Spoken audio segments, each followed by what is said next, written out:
This is Don Brill with Brill Engineering. We've taken the impact hauler that had a motor attached to it and we've attached a bicycle. And after I do this video, we'll then show you this setup. But we've got the bike, we have the hauler, we have a tube that it's running through, we have a tub that we're collecting everything in with the screen on top. I have here 6 ounces or 170 grams of medium grain patty. I have a little mechanism here for heating it. And I know my RPM. We put a tachometer on it. So now I'm going to get here on the bike, get it up to speed, and right now all I do is go by sound and how much I'm pedaling. So I can keep this up for about a minute.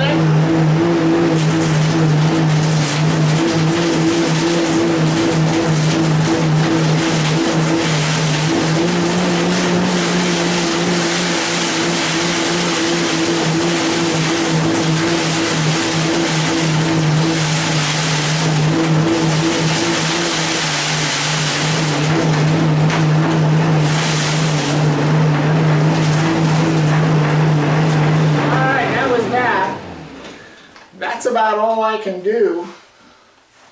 I have my door weighted. So, rice has gone through there. Now we'll see what we've got. I'm pretty winded. This is the first pass after running 6 ounces of patty through the hauler using a bicycle. I would say this is at 50%. So we're going to run it again without separating it. I may have dumped too much in while I was bicycling because I noticed that my RPM slowed down. So let's run this again.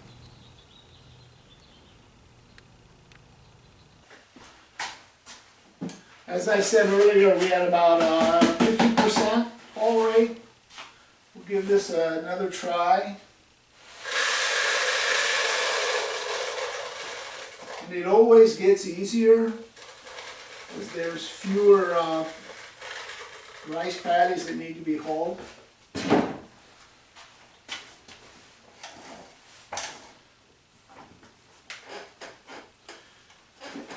And I'm no athlete.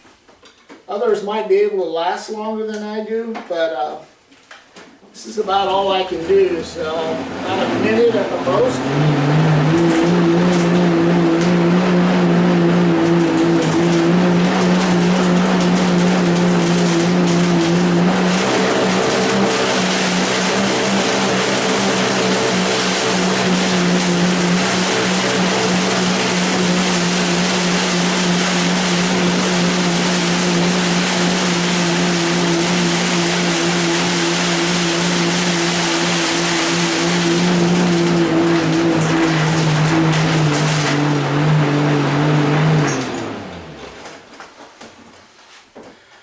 Okay, that's about all I could do. We'll see how much time that was. Here's our rice after 2 passes.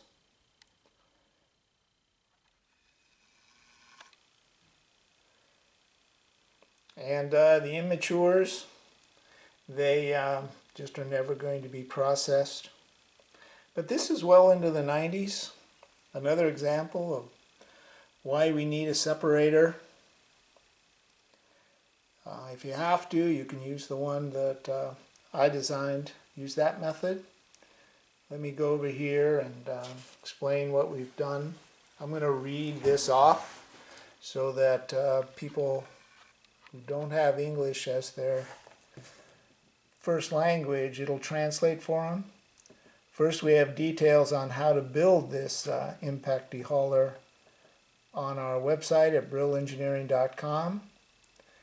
And then after we cleaned it and removed some of the immature grains, the patty was run through the huller twice. The bike chain was around the largest gear, and at the wheel it was at the second to the smallest. I had to do that because once I went to the smallest, I didn't have the strength to really keep it running. I chose to go faster with the pedals, so I tried to maintain 3,000 RPM. This was medium grain rice that had come directly from a field, so I had to do a little bit of cleaning myself. We ran 3.75 pounds initially, which is 6 ounces, which equals 170 grams. The first pass took 22 seconds. Feed rate was 60 pounds per hour with an approximate 50% hulling rate. The second pass took 21 seconds. The feed rate there was 60 pounds per hour, so the total time for 90% dehulled equals 43 seconds, which equals around 30 pounds per hour. So again, it always shows that we need a separator, and these times don't include all the time of getting on the bike. This is only while I was actively having the rice go through the system. Now let's look at what we've got here. So this is our impeller. This right here is my little feed system.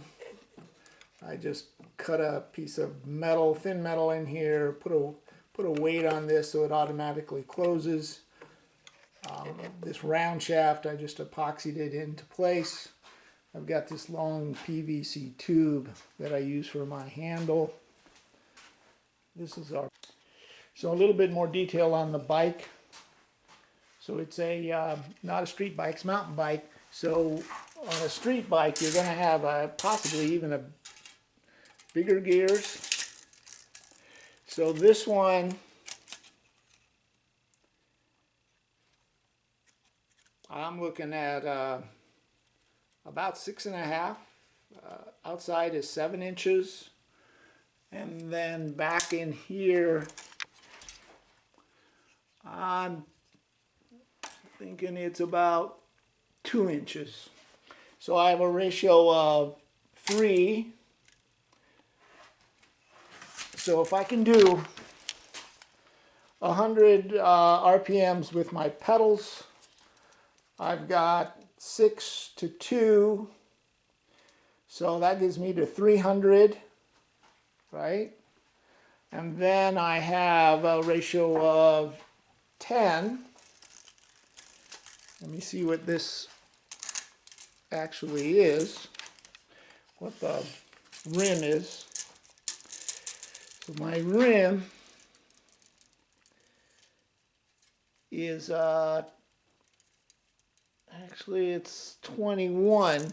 So I have at least a factor of 10 to 10 there. So if I can get 300 pedal to gear, and then 10 to 1 here gets me up to 3,000. So I need to pedal at 100 RPM, which is what I guess I was doing. So now we're going to try to hook the bike up to the pinch rollers.